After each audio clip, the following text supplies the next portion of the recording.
Good evening, I'm Matt Woodman. This is CTV News at 5. Tonight, hung up on housing. The infill debate heats up at City Hall as council considers a compromise.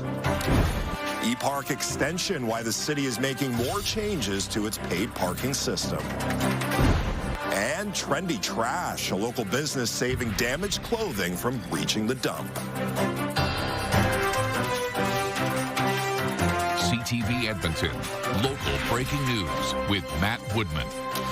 City councillors have a decision to make, one that will affect how Edmonton grows and changes for decades to come.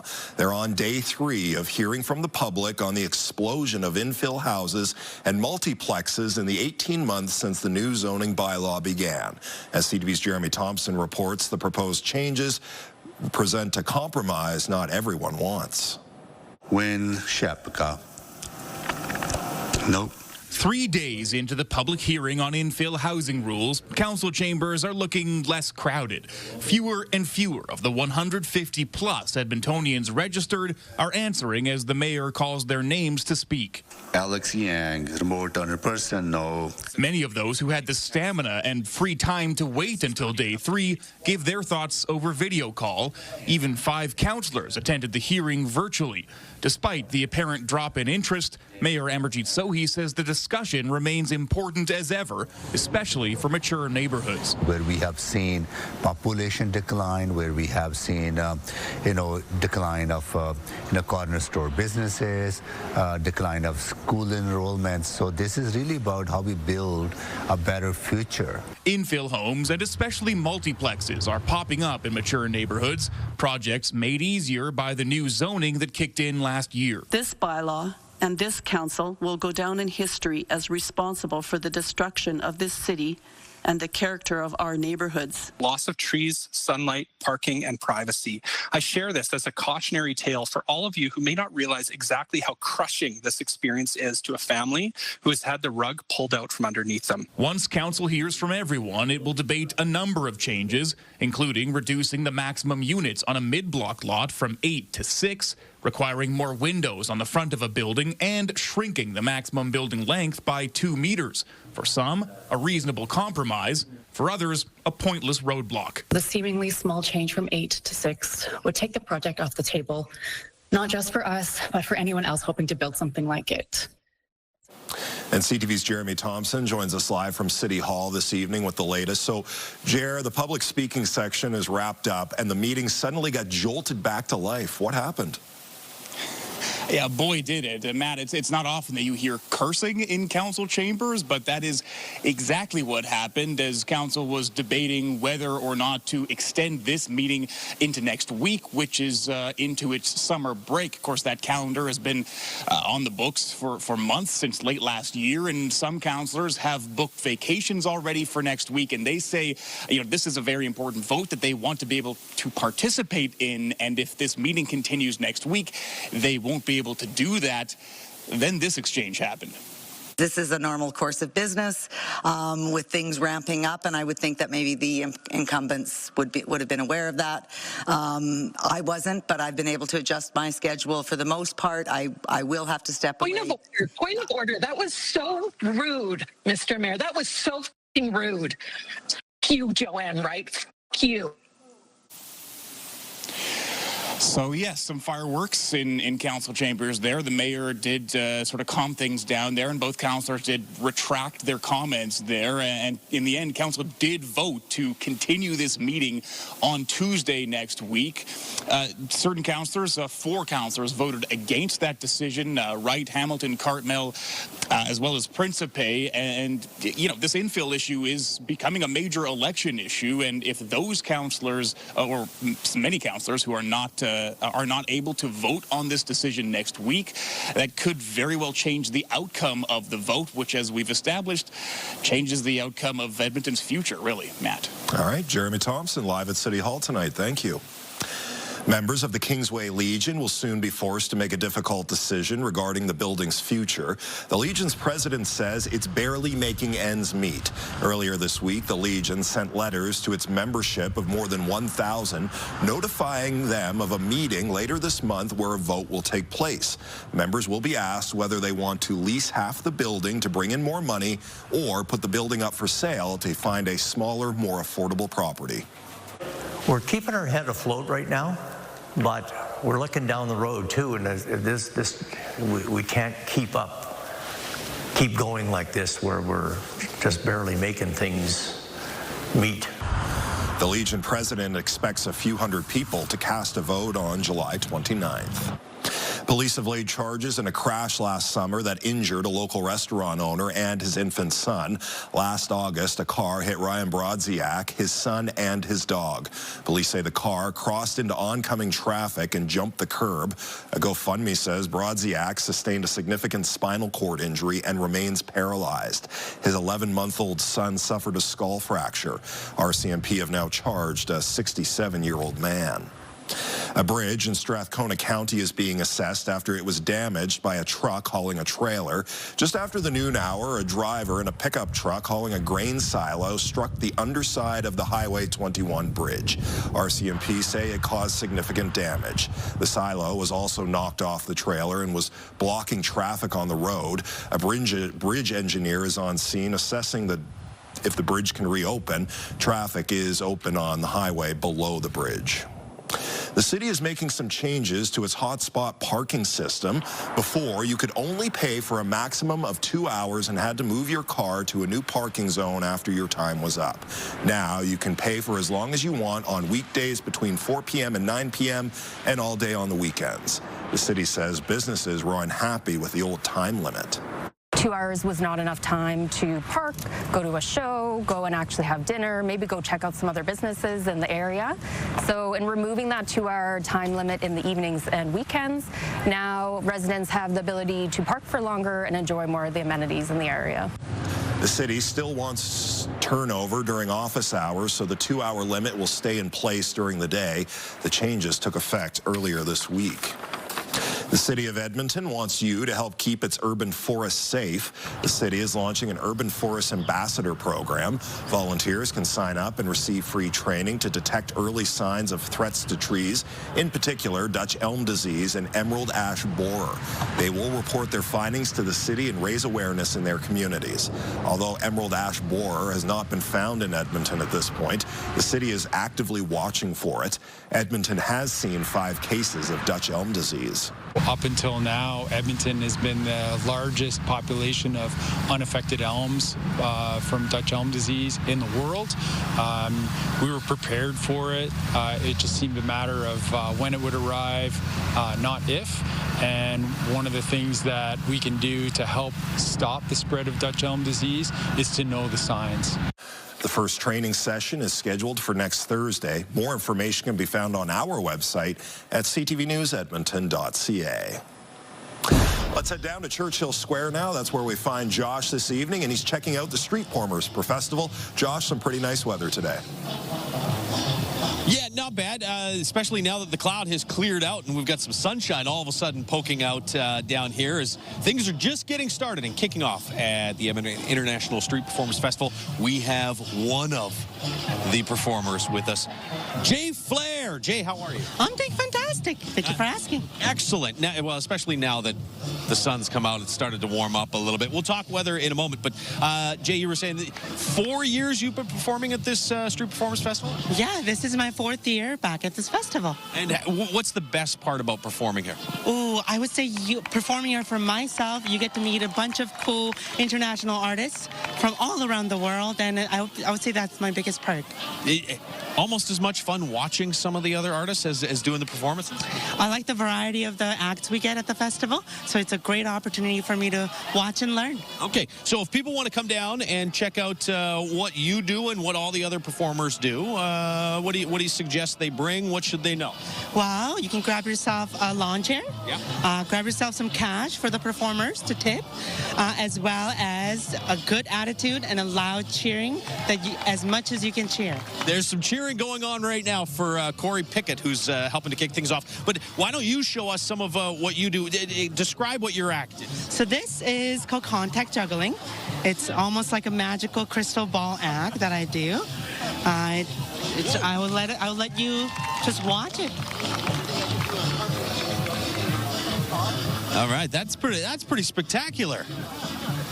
Jay Flair, one of the many incredible performers that you can come see down here at Churchill Square for the Edmonton International Street Performance Festival. Thank you, Jay. That's outstanding.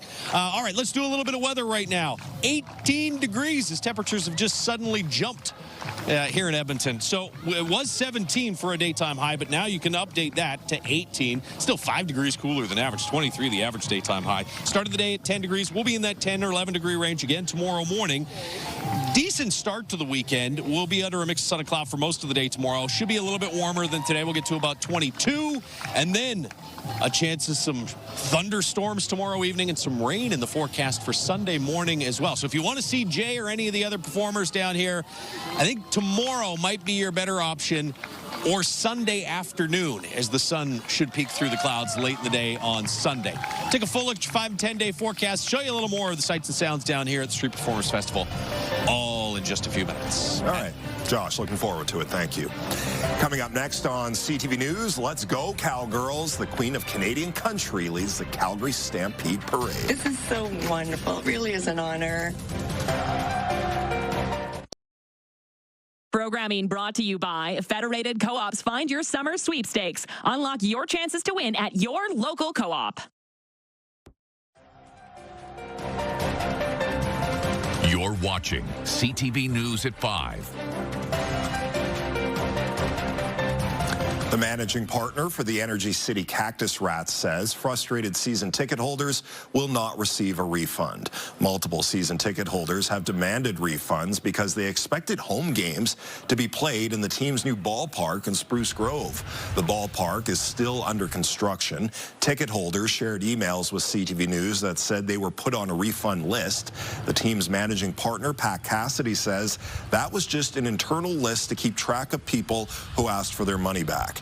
He says it's league policy to not issue refunds, and fans will only get credits for future games.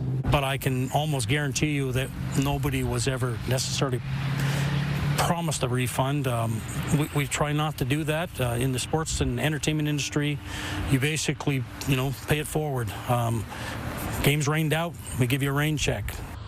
Cassidy also told CTV News a 540-unit self-storage space is being built underneath the ballpark's concourse.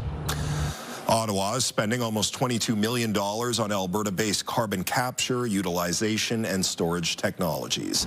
This gas extraction plant in Cochrane will be one of 5 projects in the province to get money for the Made in Canada tech. The goal is to capture 40,000 tons of CO2 emissions a year. That's roughly the equivalent of taking more than 12,000 cars off the road every year. Canada is asserting its position in the world as a nation capable of stepping up to the challenge.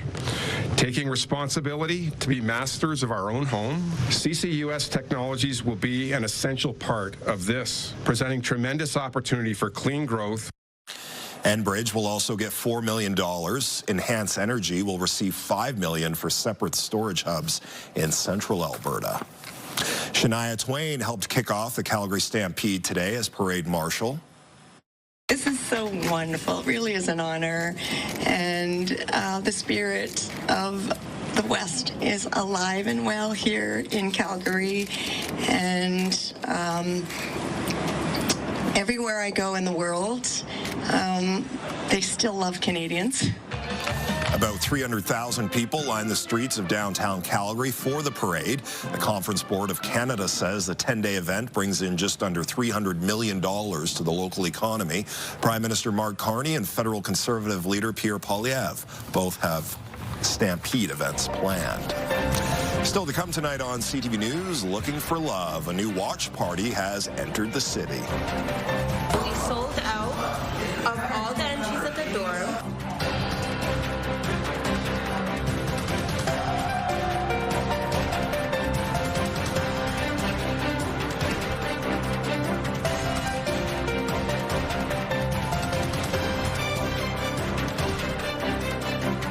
Programming brought to you by James H. Brown Injury Lawyers, the heavy hitters of injury law. Watch parties during the Stanley Cup playoffs were sellouts, and now there's a new watch party seeing record crowds. We sold out of all the entries at the door, and that's 130 people, and now we're over 150. A watch party for Love Island was held last night at Central Social Hall on Jasper Ave. The American dating reality show is based on the British series of the same name. The organizer of last night's event says her goal was for fans to come together to embrace the drama and form connections just like in the show. A local psychologist says events like this can really bring people together. There's a synergistic effect of the emotions and the energy that happens in a room when we're all doing the same thing. And so there's a real sense of like unity. The show has broken records, reality show streaming records in the United States. Another watch party will be held at Central Social Hall next month for the reunion. Well, there's a watch party of sorts happening down in Churchill Square. That's where we find Josh Clausen, who's also down there checking out the international street performers. Josh. Yeah, it's the kickoff going on right now. Usually this would happen at noon, but they decided to do it at 5 p.m. today, which works out really well for our purposes. You can come down anytime between now and Sunday of next weekend. Not this weekend, but next weekend, the 13th, is when it wraps up. 10 to 10 every day down in Churchill Square, except for the last day, 10 to 6 the last day. And you know what? As much fun as it is to come down and check out some of the great performers, there's also, if you go to EdmontonStreetFest.com, there are some ways that you can participate as well. There's a parade that you can take part in. There's some circus training workshops that you can do. So lots going on down here in downtown Edmonton over the course of the next week and a half. All right, take a look outside right now. You can see the sun is blazing down on us here at Churchill Square. But as you look through the Action Furnace River Valley Skycam, Action Furnace fixed right over, it's free. There are still some clouds over parts of the Edmonton region. We're at 18 degrees right now, which is so far the daytime high. Maybe we get to 19 here if the sun can stay out for another hour or two. 21s across the northeast, 23 in Jasper, and 19 in Red Deer currently. There's the cloud cover across parts of north central Alberta, and we've got some scattered showers as well up in northeastern Alberta around Fort McMurray. We are expecting, you can see we're right on the edge of that cloud cover. We are expecting it to clear out a little bit as we head through this evening and overnight tonight. And I think we'll start tomorrow with a bit of sunshine here in the Edmonton area. Calgary and areas to the south, heavier cloud cover and some rain. Tomorrow afternoon, we're going to keep a close eye on two parts of the province. One across the north from Peace River east towards Fort McMurray. Potential for thunderstorms, possibly severe thunderstorms in that area. And then west of Edmonton from around Grand Prairie down through Whitecourt and into the Drayton Valley area. Some of those storms as well could turn severe. And it's no guarantee that we get a severe storm here in the Edmonton area, but it does look pretty likely that we'll see at least some thunderstorm activity in the Edmonton area tomorrow night. That may continue right through the overnight period. And then Sunday morning, as that area of low pressure develops, you get some steadier light rain through at least the first half of the day. I think most, probably all of that rain moves east of us by the afternoon hours. And so we may get some late day sunny breaks on Sunday. But the morning hours on Sunday do look a little wet. 9 degrees in Fort McMurray and Grand Prairie tomorrow morning, in the 10 or 11 degree range from Edmonton south to Red Deer. We'll get into the low 20s across the north tomorrow. Watch for that risk of storms tomorrow, late afternoon into the evening hours, potentially severe thunderstorms in western and northern Alberta. 21 for Red Deer tomorrow afternoon. You may see some evening thunderstorms as well. And here at Edmonton, 15 degrees mid-evening. Get some clearing late this evening, overnight tonight. 10 degrees to start tomorrow with some sunshine. Wind won't be as strong as it was today. And yet the air quality at times today in the Edmonton region hasn't been all that great, but we are expecting the smoke to clear out over the course of the weekend. 22 tomorrow, 19 on Sunday, mid-20s Monday, and then highs near 30. Bring an umbrella for shade if you're coming down here next week, Tuesday, Wednesday. All right, Josh, thank you. Still ahead on CTV News at 6, we'll hear from members of the Kingsway Legion on what will be lost if they have to shut down. Also, why some doctors are warning visitors to the Calgary Stampede about the possibility of catching measles, what they're recommending. And as Alberta's two biggest cities grow, a group is making sure history isn't knocked down. Those stories and much more on CTV News at 6 with Jeff Hastings. When we return, Garbage Garments, a local business giving damaged clothing new life. I found so much joy in having unique pieces that other people didn't have. CTV News at 5 continues. Programming brought to you by James H. Brown Injury Lawyers, the heavy hitters of injury law. A winner has been crowned in this year's Bike Month Challenge. Nolan Reddy cycled more than 1,000 kilometers in the month of June. This year, the challenge added a new twist with the addition of a scavenger hunt. He successfully traveled to all 60 local community league facilities, landmarks, and local businesses that were included in the hunt. It was a good way to explore the city and find different locations, but it was also nice to win. But I think that just goes to show you what incredible things you can achieve when people, pull together, or in this case, pedal together. More than 1,000 riders from 32 community leagues competed in the challenge. Collectively, they covered 142,000 kilometers during the hunt. More Canadians are reportedly shopping for second-hand clothing. At the same time, Canadians are trashing millions of pieces of clothing every year. Now, local designers are combining those two situations and making something out of it. CTV's Nara Manisa explains. This was a beautiful little linen dress that I found, but it was very stained. It was a tarnished dress slated for the landfill. Instead, it got a bit of TLC. So it turned what was going to be thrown out, because it was so stained, into something that is now wearable. Lorraine Desmond thrifts pieces for her clothing company. They're adorned with scraps of clothing too damaged to donate. It's all one of a kind and unique, and it takes unwanted textiles and gives them a second life. Like someone else's trash is someone else's treasure. Designer Emily Whiston-Smith grew up thrifting. She's now turned her hobby into a business. And I found so much joy in having unique pieces that other people didn't have, and the self-expression that comes along with that. The clothes are sold out of the welded hanger on White Ave. It started off as consignment. I just started to get more and more customers coming in requesting items from a small upcycled rack that I had. Both thrifting and textile waste is on the rise in Canada. A report by Trendix found in 2023, more than $4.2 billion in used clothing were sold.